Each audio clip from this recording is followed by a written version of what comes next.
Hey, good evening, everyone. My name is Jim Dunnigan. I am the author of all the writings that can be found on Shared Digressions. That's my internet blog, and it could be found at searchwithin4without.blogspot.com.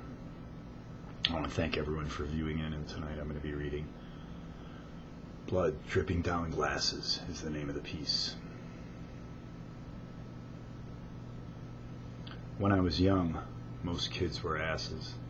They went to school to perpetrate, couldn't understand the easy classes. Time went by, things stayed the same.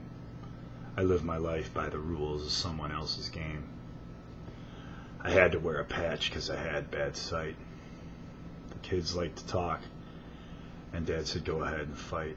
A group dynamic was at play there. When people feel threatened, they don't fight fair. I want to know of the 30 of you that day, right after the teacher had went away. You sat there in class and looked on without a sound as the kids dragged the one guy and made him get down. Under the desk where the teacher put her feet, then their bully leader said, let's move the chair. We should take turns kicking him while he's there. The kid just took it, but he had a look in his eye.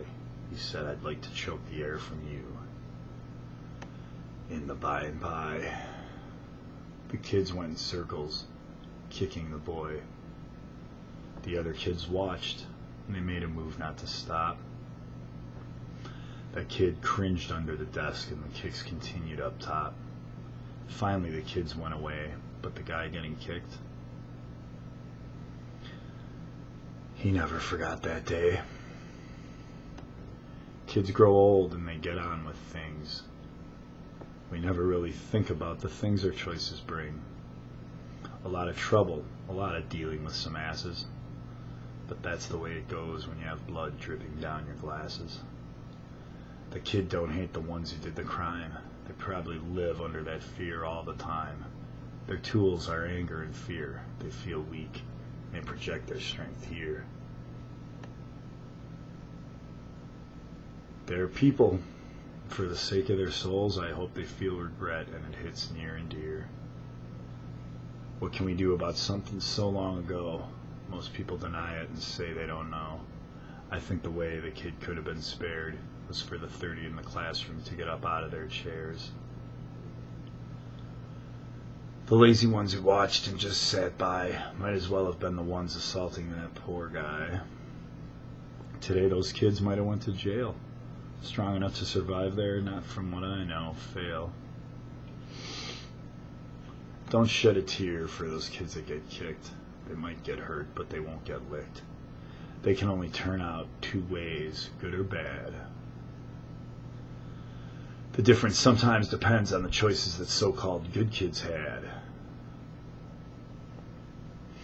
Yeah, see, so obviously I was the victim of bullying when I was younger, and I've survived and I'm dealing with all the after effects, and it went on for a long time, so it was a difficult process, and it continues to be. But I guess the whole message behind this piece would just be if other kids out there today or parents of other kids listening to this video, urge your children to stand up and speak out when they see bullying take place. It's probably everywhere in pop culture right now, but that's with good cause. Okay, so I don't have much else to say about it, and I thank y'all for viewing, and I hope that you have a wonderful Easter.